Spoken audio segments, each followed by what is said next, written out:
You know, we're in the full swing of the MLB season when the Anaheim Angels are completely malfunctioning and losing all of their players. It wouldn't be a baseball season without it. It wouldn't be a Deferred Collusion podcast episode without my good friend Branden Bullinger to join me and talk about it. What's up, Brando? How are you? Oh, Jesse, I am great. I don't know if you just saw me blowing kisses to the old baby. My daughter's about to be 6 months old on the You already ninth. forgot how old she is. How dare you? I tripped on my words, but Yeah. no, we've missed a couple of weeks. We've been sick. I know I got under the weather, and then that got my wife sick. We got my daughter sick, and then when I'm feeling better, then my daughter got me sick. And my wife's feeling better, and I got her sick again. It's just been a fun couple of weeks over in our house, And and happy to be on the other side of it and yeah. joining you again. Yeah, we did miss some time, and I'm sick. I was sick as well, but I was just sick of the injuries and all the stuff going on in baseball. So it was a nice to get a little break from having to talk about it. And how are we starting off this episode? With another injury, which is just Uh, unbelievable. But it's Angels though, so we get to revel a little bit in their pain, even though this is not the one that we wanted to hear. Because the other day it was Anthony Rendon going down with a hamstring injury again, I believe, yeah. and this is he's been having lower body issues for the past few years. He's out for a while. But Mike Trout, we just fit out of nowhere. I mean, this literally came out of nowhere because he was having a good year. I think that we were all getting a little bit enamored by how many homers he was hitting, but he was only hitting 220. He wasn't actually tearing the cover off the ball. But out of nowhere, we find out earlier, just a couple hours ago, that he's getting surgery on his knee because he has a torn meniscus. Mm, Just awful news. awful. He's not expected to miss the season, according to the reports. But regardless of that, you lose Rendon again. You lose Mike Trout. I mean, I feel bad for Angel fans, man. I actually have a good friend of mine who is an Angel fan. I haven't texted him yet because I don't want to I don't want to rub it in because I know that he's in a terrible mood right now, but I'm gonna rub it in at some point. Oh man, nobody revels in injuries, and especially with not like an all-time good guy like Mike Trout. I Yeah. think like all baseball fans that aren't Anaheim fans, I think we were all collectively going, "Oh, is this going to be the year Trout is an all-star, gets back into form, and then gets traded to a contender?" I Right. don't know. It's finally the cash-in time. They missed with the Shohei I sweepstakes. think it is, and I'll Maybe this explain is why in going a to be the second. time. Yeah. But now it seems like that's all dash. A meniscus, you don't know how long or how intense that comeback is going to be. Maybe he can come back as a DH before the year is over, but at what capacity and how old is he this year? Is this his 31 I season? think he's 31. It's a good question. I think he's 31. Yeah, it's just it sucks. And 32. he's off to a great year, a great start to the year. I know the average is a little down, but man, it just sucks all the joy and potential out of their season once again. And I mean, where do you go from here if you're an Anaheim Angels fan? What do you do? Yeah, and it sucks too because they actually haven't been playing bad baseball by any stretch of the imagination. I No, mean, they are well, sorry, that's wrong. I've actually really? completely I haven't paid attention to the standings for them over in a week. They were like a 500 team a week ago when I checked. I just checked again right now. They're actually playing some bad baseball. This actually it's worse than that My because they're bad. I actually haven't been paying attention either. I thought they were at 500 right now. I yeah, thought they no, were they're like, 11 and 18. oh man, where are they in the division? They're fourth, but they are a game ahead of the Oh, go Astros, which we're A's, going to talk about. Oakland. We got to talk about the Astros, but we will. So that's what you got to hang your hat on. You are a game up on the Astros, and we're almost fifth of the way through the Wow. season. Not bad, Angels. Not bad at all. Yeah. But this is why it hurts even more. I mean, yeah, obviously it sucks losing him. It sucks. I mean, there's no other way of putting it, but they've been getting really good production from Joe Adell lately. And Joe Adell is they're the guy that a lot of Angel fans have been waiting to sort of take that next step. Excuse me. We love Logan O'Hoppe. He's really good. They have some good young players, but Joe Adell was the guy that was who can we put in the outfield to make this a true superstar outfield with Trout?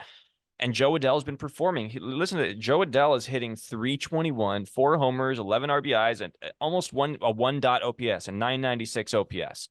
He's been doing really well. I think that's actually, you might think that's a good sign. If the Angels keep playing bad in the time that Trout and Rendon are out, it's a bad sign.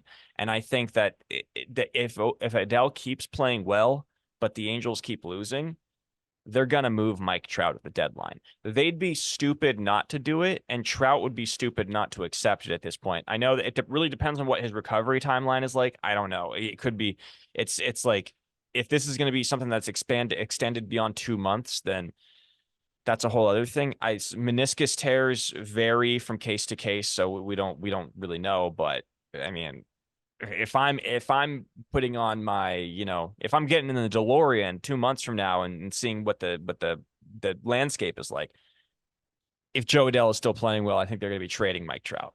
So, oof. Well, you heard it here first. Yeah. I disagree. I don't want to spend too much time on it because I feel bad. It is an injury and it is a bummer. Yeah. I saw the presser. It looked like he was fighting back some tears there. And this is just a guy that, you want that kind of commitment from your superstar on your team. Let me stop here for a second. I was making some I was joking about reveling in this. I'm actually only saying that because I genuinely I hate this, and yeah. I'm only reveling in it because that's my defense mechanism. I don't want to see Mike Trout miss any more time. It's just been happening, and Rendon is a joke at this point. But Mike Trout's arguably one of the top 3 or 4 faces in baseball. It's horrible. I agree. And, just with that, Mikey, we love you. We wish you a speedy recovery. You too, Tony Rendon. Get back healthy. Let's go. Let's go Angels, I guess. Yeah, go Angels. We've got a lot to cover here. I'm sort of hesitant to go in any particular direction. I guess let's just go straight to this. Let's cover this quickly. The uniform changes. We talked a little bit about how MLB made some changes this year that didn't need to be changed. You and I made this point about MLB loves to experiment with shit that doesn't need to be experimented on. It's something extremely unique to baseball for whatever reason. They love to experiment on things that don't need to be fixed, and then they don't fix the things that need to be fixed. The uniforms. They actually are going to go back and they're going to fix this problem because we've had testicles are showing up in photo shoots, and sweat is pouring in through the armpits and through the jerseys themselves. They're going back. They're going to fix it after a players union complaint memo.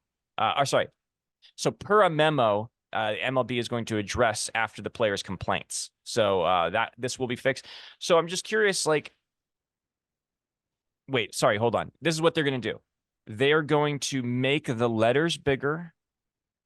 They are going to address, what else are they addressing? Oh, the sweat issue. And the memo blames Nike entirely, which I thought was very interesting. At its core, what has happened here is that Nike was innovating something that didn't need to be innovated. So I thought that was interesting. They're laying all the blame at Nike. What do you think? I think innovative is an interesting word. I think it's just, jargon for they made something cheaper that didn't need to be cheaper. I think they got a cheaper fabrics. They use, it's airier, whatever that means. Look, you can, it just didn't pass the smell test. You could see it with your naked eye. Guys are sweating through their jerseys. Pants are not matching colors. Some you can see through. It just didn't seem show at all. And then, I even just went down this rabbit hole a couple, maybe 2 months ago, but it was people that are very keen on jersey collection and, getting each version every year. And just seeing the drop in quality from the Majestic stuff to the Fanatics Nike's jersey, it was startling. And then going, oh, well, these cheaper quality ones are actually even more expensive. So it wasn't just that, they're making a cheaper product. They're making a cheaper product and selling it for more. And now players are less comfortable in it. And it's just, again, I know we're going to spend some time talking about umps again, again a little later, but it's just another thing that the MLB seems to keep doing. It's like for every one good thing we do, there's two things that we're looking at that you don't need to be. And it's like, can we just get back to the action on the field? Because there's some crazy great ball going around right now. Yeah. But we're talking about terrible ejections, bad calls, and shitty jerseys. They in this article it This says is like terrible.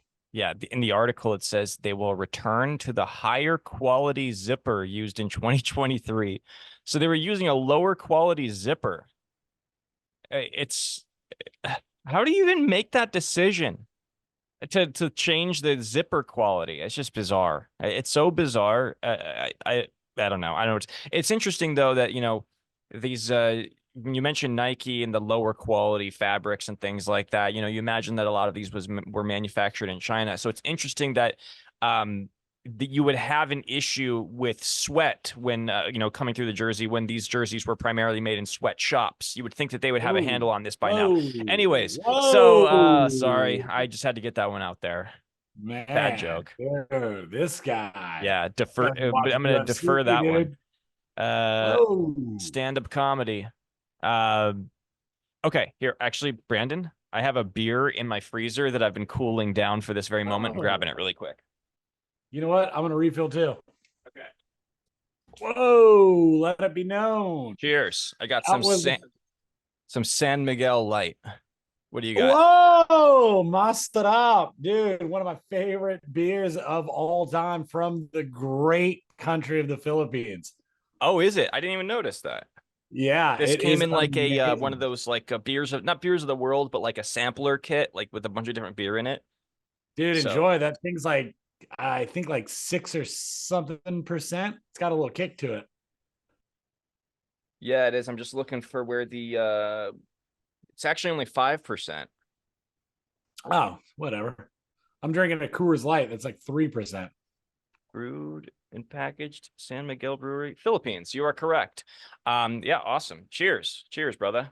What can I say, dude? I'm a man of the world. I got my Tokyo Giants shirt.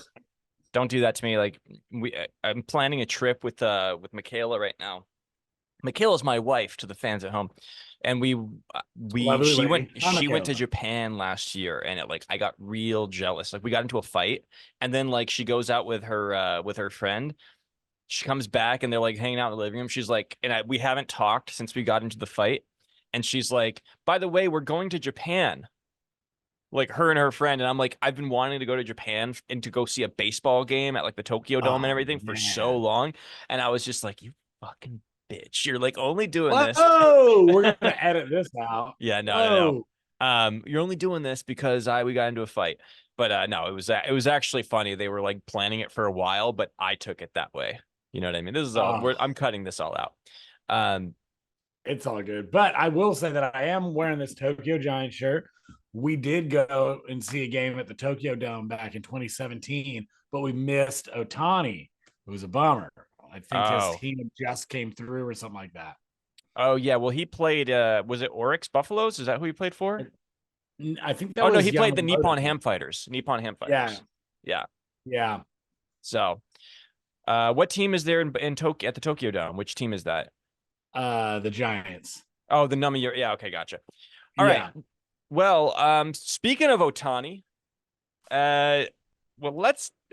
this fucking guy. What about my dog, dude? Good. I want to go through Shohei.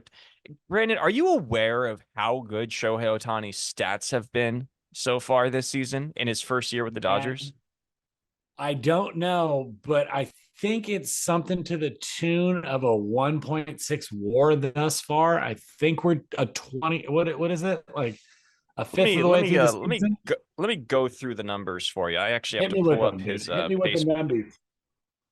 his baseball savant individually before I get into the deeper stats. So he's hitting 341 with a 406 on base, a 635 slug, a 1.041 OPS, 7 homers, 5 stolen bases, 25 runs, I don't actually see. It doesn't have how many Oh. RBIs he has here, but I'm guessing it's a lot.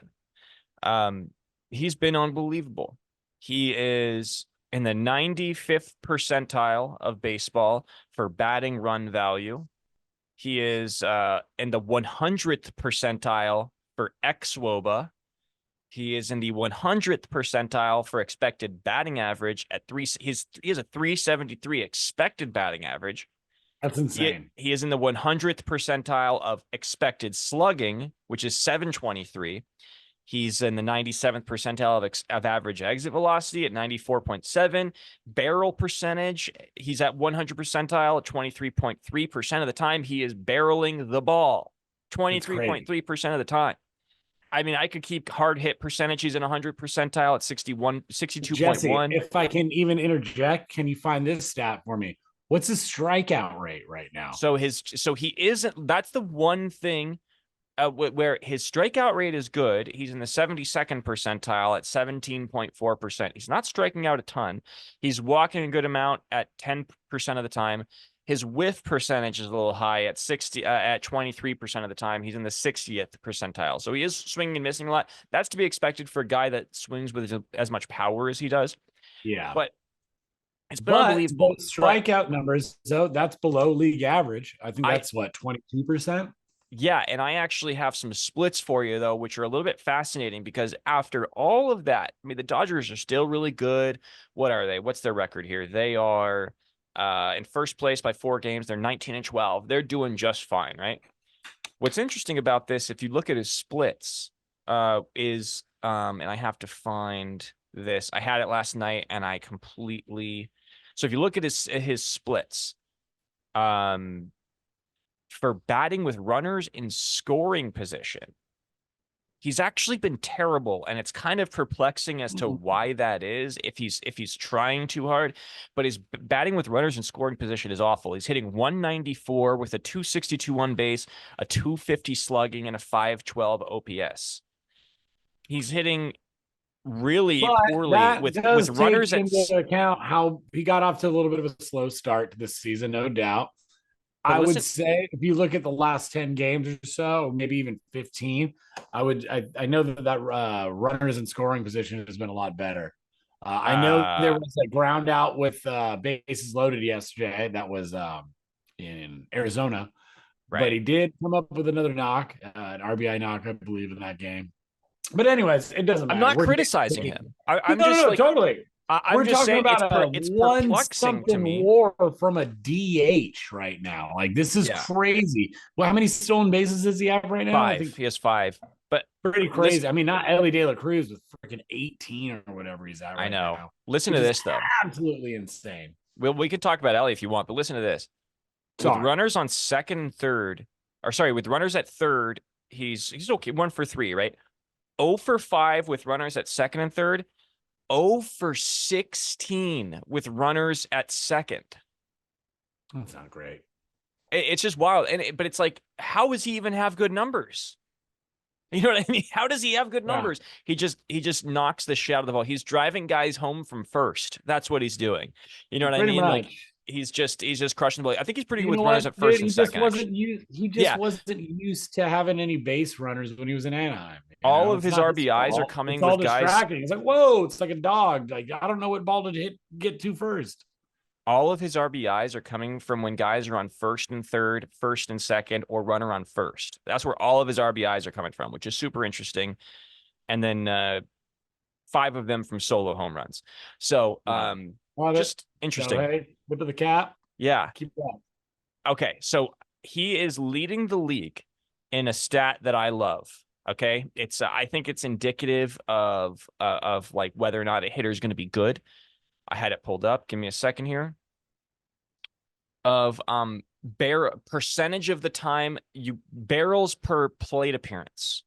Ooh. Okay, so he's barreling the ball per plate appearance. And this goes into, so this question I'm about to ask you goes into surprise teams. We want to talk about some surprise teams this year. Who's really surprised you, who's really played above the rim a little bit, above expectations. So Shohei Ohtani is leading baseball at a 16.7% clip of percentage of time of plate appearances that he barrels the baseball. So 16.7% of the time he will barrel it perfect. He'll have a perfect barrel. Who is second? Give a guess as to who is second in baseball. In all of base. Ooh. Barrels per plate appearance. Can I use a lifeline? Yeah, I'll give you a hint. All right. Is it American or National League? It's American League. Ooh. I'll give you a second hint. Wow. It is a team that has exceeded expectations somewhat this year. Is it Bobby Witt? My boy. The same Bobby team. Witt? He's on the same team. I don't know. Salvador Perez. No. Yeah. I was on the tip of my tongue. No way. 15% of the time he's barreling the baseball. Salvador Perez is having an unbelievable season. He's hitting 346 with a 404 on base and a 1 OPS. He has 7 homers. He's 36 for 104 to start the season. Wow. He's been unbelievable. Wow. The Royals are they're second in the American League Central. They're 17-13, but in that, I don't think that that's really indicative of how good they are. They have a plus 42 run differential, which is second in the American League, only to the Cleveland Guardians. Okay, and they are second. So they're third in runs scored, and they're best, or they are second best in runs allowed. So they are scoring the most runs and they're giving up the fewest runs. Man. And Salvador Perez is a huge part of it. And I was like, that blew me away. It blew me away when I saw it.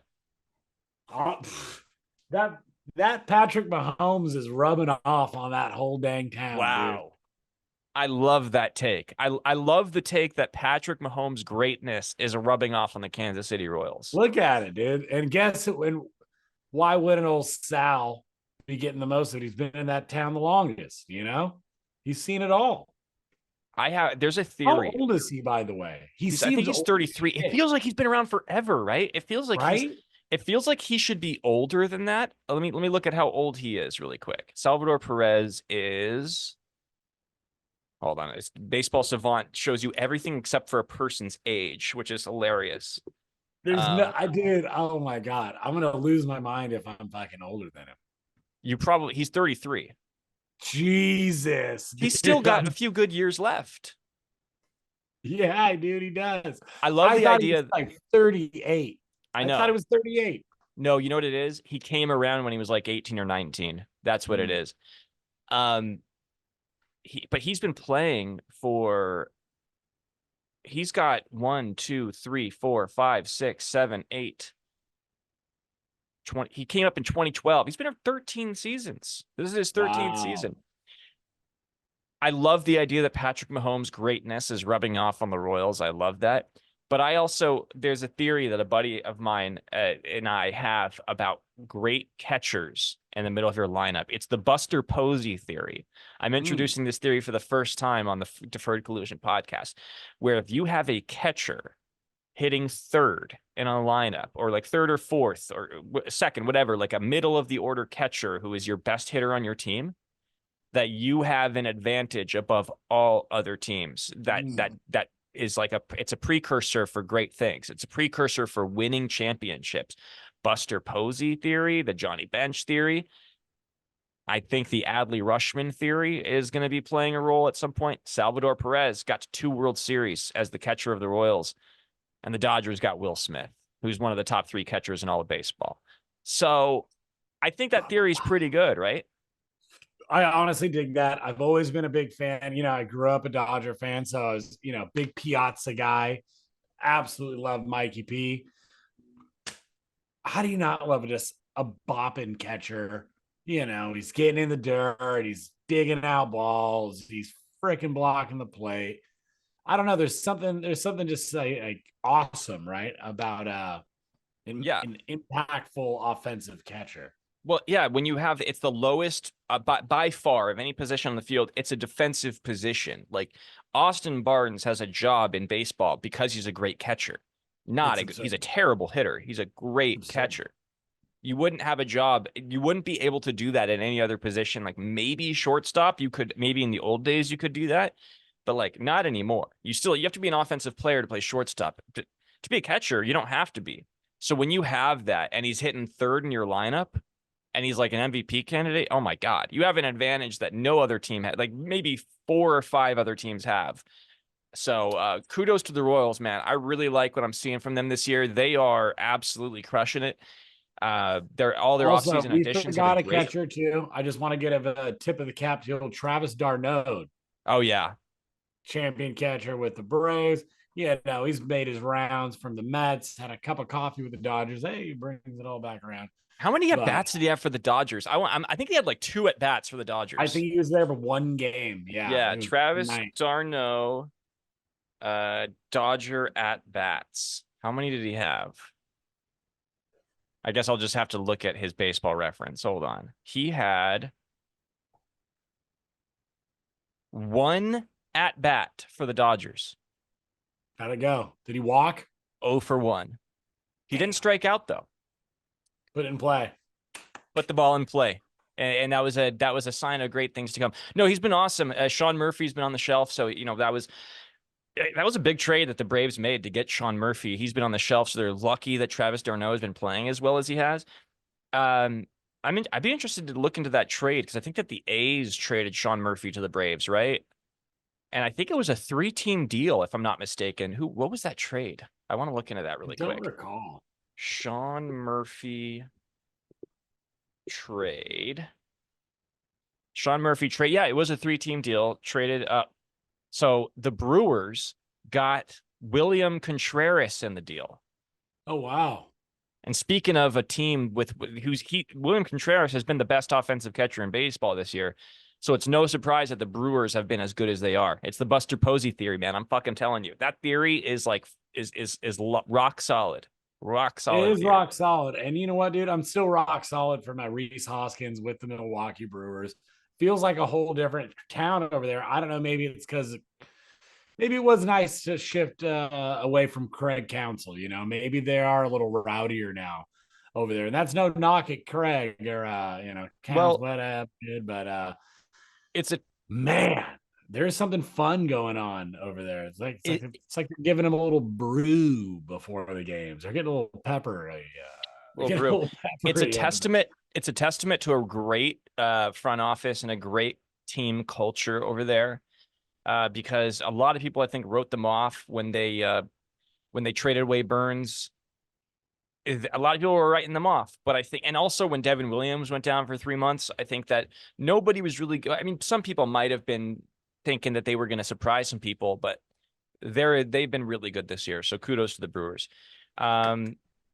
Let's go on the negative side of things here because we're talking about surprise teams that have been surprisingly good. Ooh. Surprisingly bad has been the Houston Astros, who I had as a lock I had them to be a lock to win the West. They just beat the shit out of Colorado and Mexico City. So, all they got to do is play the Rockies at a higher altitude than they already play at Coors Field up in Mexico City.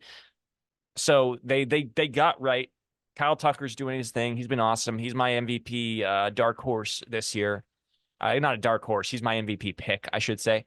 What do you think? What is wrong in Houston, man? I mean, they're hitting, I'm pretty sure, but it seems like they're not pitching. Well, they're injured. They basically have a whole staff on without Verlander's back, but they basically have I believe like Framber went down, Luis Garcia, is that who it is? No, what's the guy's name? Oh my God, I'm blanking on the Astros pitching staff right now. Hold on. I'm looking at their depth chart. So, depth chart, Framber. Yeah, Christian Javier is on the shelf. Jose Urquidy, he's on the shelf. Luis Garcia, he's on the shelf. Lance McCullers, he's on the shelf. So they've got a lot of guys injured, but they've gotten good stuff from Ronel Blanco, who threw a no-hitter. Hunter Brown has been a major disappointment. I think that's key for them. They were expecting him to be good. He's been a major disappointment. But like I mean, the Bregman's back been end guys have struggled as well. Bregman's been terrible. Holy crap. Yeah, I think, does he have a home run yet this year? Hold on. I'm looking at the stats right now. He does. He has one. He's hitting 222 with a 291 on base. He's got a 594 OPS. That's not good. Also, you know what sucks about that? Oh, It's a contract year. Oh, Contract year. That's bad. Man. And people still think he might have, well, you know. Been aided by some technology. Hey, man. Yep. Those cheaters cheated. Whatever, dude. They did. I will say this about him. He's had some good years since the scandal broke. So, you know, it's like he had an 804 OPS last year, an 820 the year before. He's been okay. He's been like an 800 OPS guy since the scandal. So, but the last, I'm going to say this. I will say this. Just one quick thing. Since 2019, which was the year after that season, that's when they got caught. 2019, he had 41 homers with 112 RBIs. He hit 296 with a 1 OPS. Since then, his highest OPS has been 820. Ooh. Whoa. So, you know, take that what you will. But for Alex Bregman, just remember the last season that the Astros were supposedly cheating, Bregman had a 1 OPS. Since then, he's been averaging 800, and he has a 590 right now. He's a good player. But is he that good of a player? Seems like he was better when he was cheating. But yeah, that sounds about right. Whatever. I'm gonna clip that, and we're gonna go viral, and we're gonna get shit on. Whatever, actually, I think people are gonna agree with us. 9-19, they shit on themselves. Yeah. There's, you know, you got a negative 22 run differential. I mean, I and this is what's sick. I don't even think they're out of it. I still think that they can make a playoff berth. I was just about to ask you. That AL West is nasty, and not for any good reasons. It just seems like nobody wants to win it. You know, and the Angels, you said 11-18. Oakland, baby, 13 and hell 17. yeah, Oakland, let's go. What a nice little start for you guys. You can't score runs, but you're pitching okay. You're pitching okay. But I mean, look, Texas 15-14. No. They're a game back. Seattle 16-13. Here's the problem. And some identity crisis in that league. You know what I mean? Like, are we rebuilding? Are we pushing forward? And if, you know, looking out onto the season, it was pretty much, you know, 3-horse race. Now you don't really know what's going on. It's interesting, but I still think if you're a bettor, you're still putting your money on the Astros. So at least make the wild card. No, you're right. And I think right now would be the time to make that bet while they've gotten out of this horrible start, because the odds are probably the best they're ever going to be to bet on them to come back and take the division or get a playoff spot or whatever. Yeah. The Seattle Mariners, man, that pitching staff is unbelievable, but they cannot score runs, dude. Like they have this opportunity with that pitching staff to be world beaters, and they just don't want to do it. Like they should be so much better than they are. They are, to me, like the Mariners are the most frustrating team in baseball. Like by far the most frustrating team in baseball. They have, like, Logan Gilbert is going to win a Cy Young this year if he keeps up what he's doing. Go look at his numbers. He's been unbelievable. Luis Castillo's been off to kind of a rough start, but he's picked it up lately. George Kirby, same deal, but he looked amazing in his last couple of starts. They got like Brian Wu. They got some great pitching.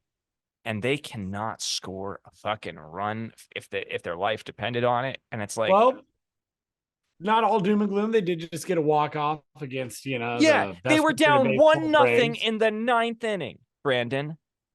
1-0 in the 9th inning. And they needed a 2-run walk-off to win the game. Like, come on.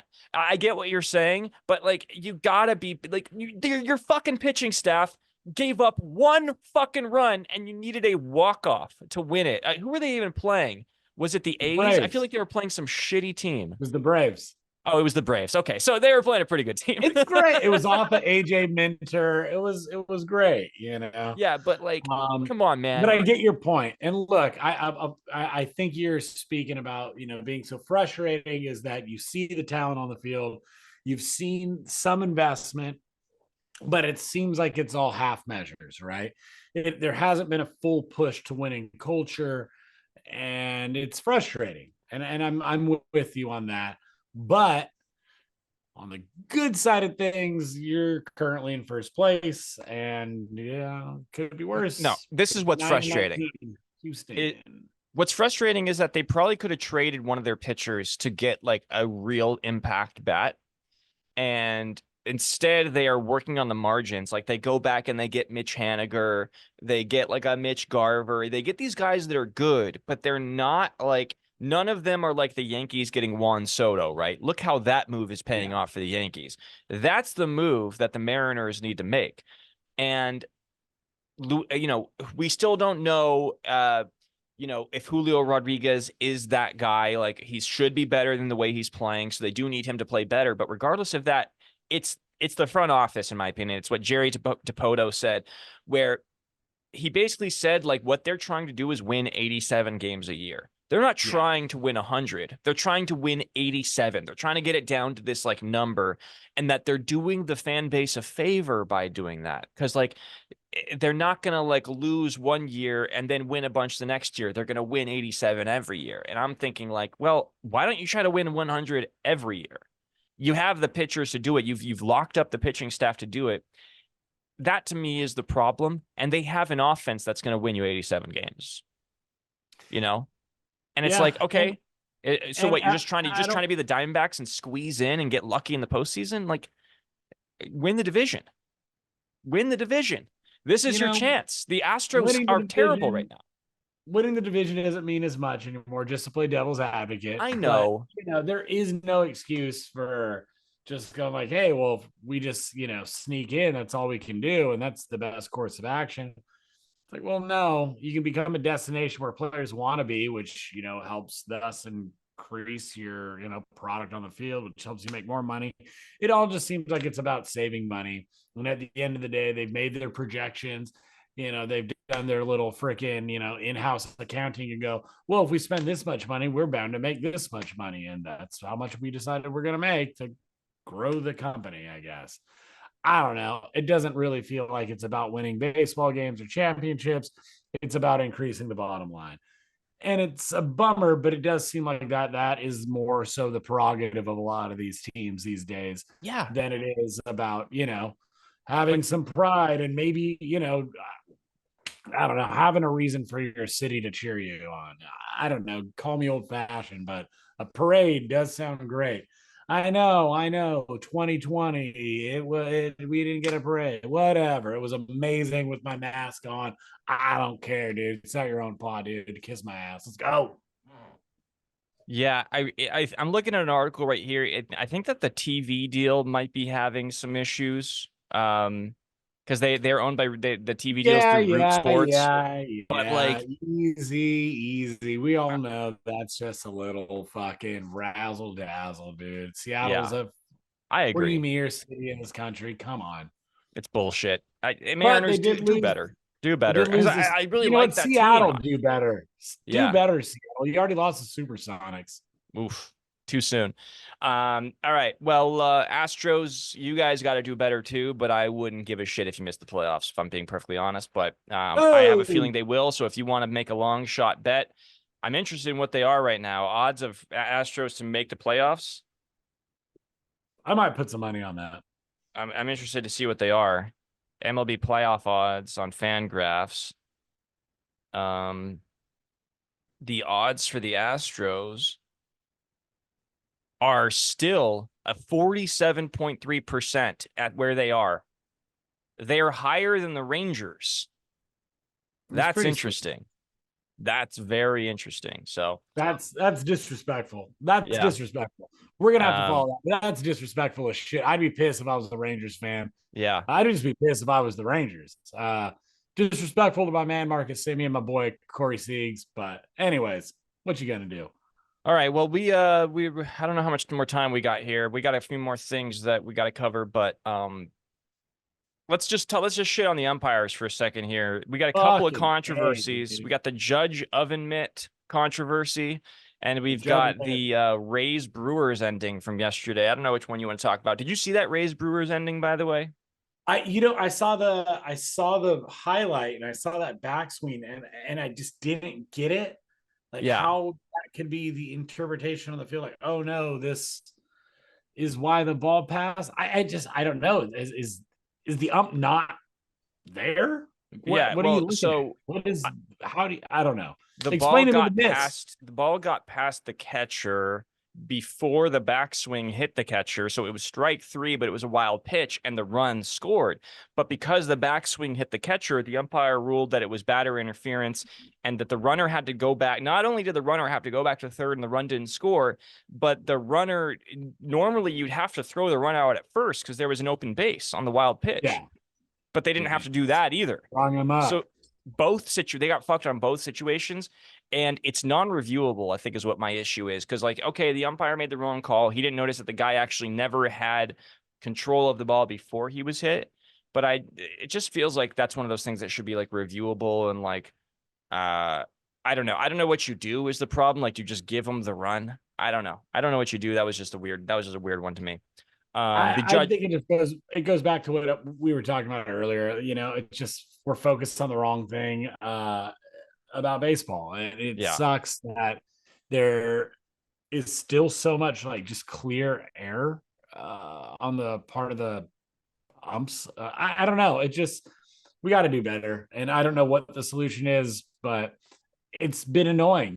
From Boone getting tossed out to security guards walking in front of coaches while they're trying to call a review. that was It just seems insane. like there's just so much like dumb shit happening this year. Does that seem silly to you? Is there just a lot of dumb shit happening There this year with is. umps? Um, I don't know. It feels like a lot of guys trying to assert big dick energy, and it's just stupid. Like you look pathetic trying to intimidate a coach or a player. Like, do you remember? God, I forget the ump's name, but do you remember a couple years back, Bumgarner was getting like his hand felt up Yeah, for right. rosin, and he's just staring him right in the eyes, just looking at him. And Bumgarner's like, "What the fuck are you looking at?" It's like, "I'll fuck you up." Right. I'm not the biggest Bumgarner fan as a Dodger fan, but he was great for some shit talking. Like he's the kind of guy you hate if he's not on your team, but you love him if he's on yours. But that's one of the all-time ones. But my point remains: umpires. What the fuck? How do we get control of this, Jesse? How do we rein them in? And how do we have some like, I don't know, accountability? Is that too Well, much to ask? I think that the accountability is sort of coming from the people a little bit. I mean, you have really great Instagram accounts right now, like Umpire Audit or something like that, Umpire Auditor Yeah. or something. Like I think is one of the accounts. I forget the name of it, but basically like looks at every missed call. Angel Hernandez has been a fucking doozy this year. I really do want to just dedicate an episode to all of Angel Hernandez's antics from this year and all the missed calls he's had because they've been great. They have been. We got to get Mwah. those numbers. We got to get those Chef's numbers. kiss. We're gonna do it. We'll do a full episode on Angel Hernandez, or a full segment. The Let's Hernandez files. there might be some Dodger fans watching, and they will, we can let's talk some Dodgers because this is really our bread and butter here. Because I love bread and I love butter. we were off to a bit of a weird start. I think some people would say a little bit of an underwhelming start. We've been playing very well since, and we did something last night that's actually more rare than throwing a no hitter. Oddly enough. Let's go, baby. Zero goose egg Zero strikeouts. strikeouts. Yeah. What the hell is even that? What the hell is even that? Daddy chill. Whoa. My Put that. favorite, one of my favorite videos on the internet, by the way. It is Um, phenomenal. It's an so all-timer. you want to see just how rare this is? It's the first time in 18 years that the Dodgers have gone a game without striking out. The last time that it happened was in 2006. Hold on, I had it up here. I'm sorry. The first time I think it was against the White Sox. Either way, it was the first time since 2017 that any team has done this in Major League Baseball. The Cleveland Indians at the time had 46 batters not strike out and a 9-3 win over the Chicago White Sox. That's what it was. So they didn't strike out. So it's more rare than a no-hitter, which is awesome. And it's for a team that does strike out a lot. The Dodgers do whiff a lot because they are swinging for the fences a lot of times. So pretty cool to see, playing pretty well. Yeah, isn't that weird when you found out that was more rare than a no-hitter? It seems like that's something you would celebrate. One of those things. Yeah, no, it's something I just don't recall off the top of my head ever seeing before. It's super rad. Obviously, it doesn't win you a championship, but it's cool, and it seems that guys are really active in their approach this year and trying to cut down strikeouts. I know that we have, I believe there's like 7 guys on the team right now that are under league average for strikeouts on the Dodgers. I don't know if I can name all 7 off the top, but I think it's like young Andy Pages crushing it, Miggy Rowe, Freddie, Shohei, I think Will Smith, obviously Mookie doesn't strike out, and then I'm missing one. It might be Gavin Lux. Could be Freddie. Freddie doesn't strike out very much. No, I think I did say Freddie. I thought you did? Okay, sorry. Yeah, it's like our big 3. Well, I guess big 4 with Will, Andy Pages, Miggy Rowe, and Gavin Lux. Yeah, well, so it's also the Dodgers have had trouble sometimes scoring a lot of runs if they don't hit homers, and I think that was what was really encouraging about last night was not only not striking out and putting the ball in play, but only one run came off of a homer. That was a solo shot by Will Smith. All the other runs came from just putting the ball in play, doubles, singles, just moving the line. So that's always good to see, especially for the Dodgers, because that's what is going to win them a championship, is just being that relentless lineup that we know that they can be. The problem has been the bottom half of the order has been pretty bad. And the top 5 have been like the best of all time. Bottom 4 have been arguably like some of the worst in baseball. That feels like that tide is turning, though, with the arrival of Andy Pages, because he has significantly altered the shape of that bottom half of the lineup. His numbers have been great. He's hitting 298 with a 314 on base, 532 slugging, 846 OPS. He's been awesome. And he's the exact shot in the arm that this team has needed, especially with how bad Chris Taylor has been. I hate saying this, but it kind of feels like if this keeps happening, he's, this might be it. He might be released. Like, we might just end up taking a hit on Chris Taylor. He has to pick it up, or that's becoming a real possibility, because you can't have a roster spot taken up with that sort of production. You just can't. Yeah, I think it's a little early to be thinking about releasing him, but I do agree that something has to happen. I don't think it's impossible that we maybe see like Miguel Vargas or something like that coming up. Maybe CT hits the IL. I thought Miguel Vargas was going to do what Andy Pages is doing. That's what I thought he was going to do last year. Right.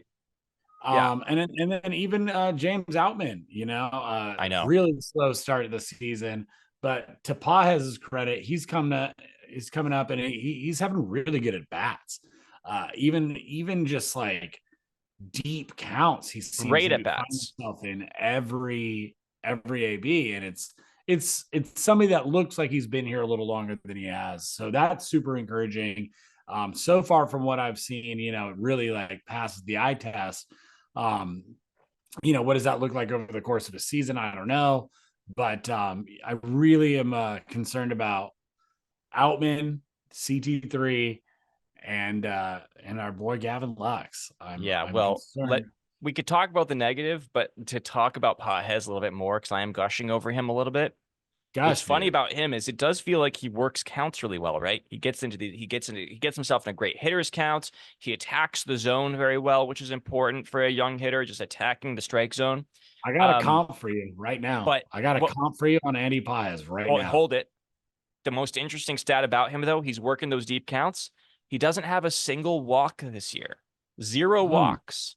which is like, okay, that's not the biggest deal in the world, but you do want to see him maybe get some walks, mix some in just to keep the line going, especially when you're going to have, like Lux, then Mookie hitting after you, the high contact guys, even though Lux has been bad.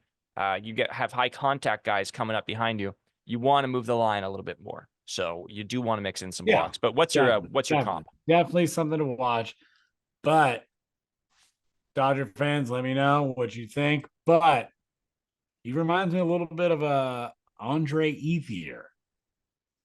Something about him at the dish that has that cool, calm, collected, very balanced, very attack driven. Reminds me a bit of Dre. And obviously, yet to be seen if that clutch factor arrives or anything like that. But there's something that reminds me of the little Andre Ethier at the dish. I don't know if it's the bat being up high or what. I don't know. But I'm liking it. That's my comp. I'm sticking to it. I like it too because Ethier was a guy that the Dodgers. I always felt like Max Muncy kind of had the Ethier comp a little bit, only because it was so literally a comp where we traded we traded him from the A's. It was like a nothing deal. We gave up nothing, and we got Andre Ethier from the A's, and then all of a sudden he's like a franchise cornerstone. And the same thing with Max Muncy. We traded for him from the A's. Nobody had ever heard from him anymore. And he is just playing MLB games right away. And all of a sudden, he's a franchise cornerstone. Sort of like Max Muncy is sort of the Andre Ethier of this version of the Dodgers. But I like it because nobody was expecting Andy Pages to sort of be the guy this year. Everybody was expecting Lux to really take that step, for James Outman to pick up where he left off. And Andy Pages has surpassed all of them. So Jesse, do you want to know something crazy? I believe Pages was supposed to be traded to the Angels in that Jock Peterson deal a couple of years ago. That was he? I believe it was like Ross Stripling, Jock Peterson, Andy Pages for I forget even who. And I'm pretty sure Pages could have been an Angel right now, like in that outfield. Hold on. Dude. It was Jock Peterson to the Angels in exchange for Luis Rengifo. This article doesn't have it. All right, maybe I made it up then, dude. No, I mean, this could be before. I might just be looking at the wrong article. Trade falls through. That's what I want. Trade falls through. Outfielder Peterson, Stripling. I think it was just Peterson and Stripling. Oh, no. While the Angels would have also received prospect Andy Pages. You were right. So the Angels fucked up again.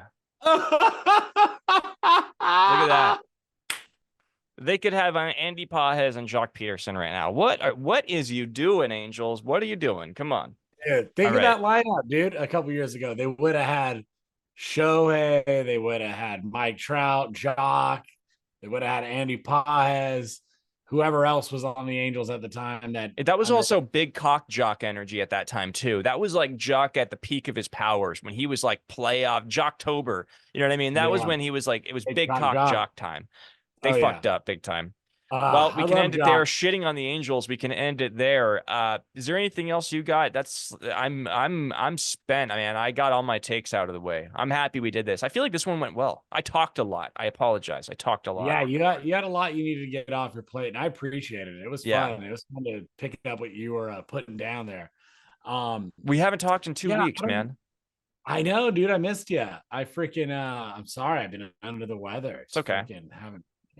No, I think we hit it all, but there's baseball to be watched and there's storylines to be had still. But I think I got a little something I'm pulling on the old thread on. It's gonna be a little more on the collusional side of our pod, but nothing quite yet. But some fun in the works. And hey man, baseball's hot. I got some housekeeping that we can just do really quick. Blake Snell was moved to the 15-day IL. He's having some issues. He was off to a very, very bad start. That deal is looking terrible for the Giants right now. It's looking really bad for Scott Boras. Did we cover that in the last episode? It's like I think we touched on it, but since then Cody's gone on the IL. He's not off to the hottest start. I do think Montgomery had a good start or two. I know he's been the no best one. longer a Boris client. And I also think, oh man, third baseman, Chapman.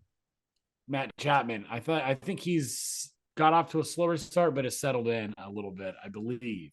Yeah, just a bad look for Boris. I do want to get into more depth about that, but I want to hold my judgment until we get a better look. Maybe like mid-season, we'll do an update on it just to see where their numbers are at of the Bore 4 of all those Boris clients, because this is essentially contract years for them again. Because they all signed these like sort of like 1-and-1 deals a little bit, like opt-out deals, which is essentially like deals, they're basically just 1-year deals. Yeah, unless they're terrible. And if they're all terrible, they're going to be taking the option for the next season. So another one, Jackson Holiday. We talked a little about him and his struggles. He got sent back down to AAA for the Orioles, and I am not concerned about it at all. I was talking about it. I think that they were pretty. I liked how the Orioles ownership sort of took some ownership of it and said, "Hey, we rushed him up. It's really hard to know when these guys are good. These top prospects are good, but it sounds like they want him to struggle in AAA a little bit because he's never struggled before, struggled at the big league level on the biggest stage. Send him back down to AAA. I think what they're going to, I was listening to Dallas Braden talk about it, actually, your buddy Dallas, and he was saying how what they're probably going to do is like they want to encourage him to like get himself into more 0-1 counts, more 0-2 counts, 1-2 counts, and how he handles it. Because he's been so good where he's just like wrecking the ball. He's not putting himself into a lot of tough situations. So they want to test him in more tough situations in AAA and see how he responds to it. So I think that's what they're going to do. So because the Orioles are fucking good, man. Yeah, he's going to be fine. It's there's a reason why you don't see a lot of kids coming straight out of high school or, even break on the scene at 19 and 20. It's hard. There's some full grown dudes hurling the ball, and they can figure you out quick, and it's all right, dude. Kid's gonna bounce back, dude. Give him a good old year or two. Yeah, he's gonna be insane. I also don't want him to be that good yet because the Orioles being that good scares the living shit out of me. This Dodger window that we have is we're probably gonna have to face them in the World Series at some point if we make it. If we're lucky enough to make it, we'll probably have to play that team. That's scary. When that team's fully loaded. Don't disrespect the Boston Red Sox in that division, dude. They're not dead yet. They're not bad. Talk about a pitching staff, dude. Tanner Houck. That dude's been awesome. He's been awesome. I'd like to make a trade for that guy, dude. Yeah. Brando, this was fun. It was a blast, Jesse Rowe. An absolute pleasure. Love talking shop with you. Got some fun stuff in the works. I'm looking forward to doing this with you again. Get your deferred on, people. Deferred Collusion Pod. Tell your Sundays. friends. Look for us on Sundays. If you watch the whole way through, we're going to be Sunday nights most likely, and we'll get some merch. You know what I mean? We'll get some MP3s that you can buy off of iTunes. Maybe. We'll be spoiler alert. Burnt copies of our EP after the show. Yeah. $5. We have Venmo and PayPal. It's we're a real indie DIY power slosh, urban grime type band. We've overstayed our welcome, Brandon. Yeah, dude. Anyways, let's get out of here, dude. All right. Deferred Collusion. I'll talk to you later, dude. Love you, buddy. All right.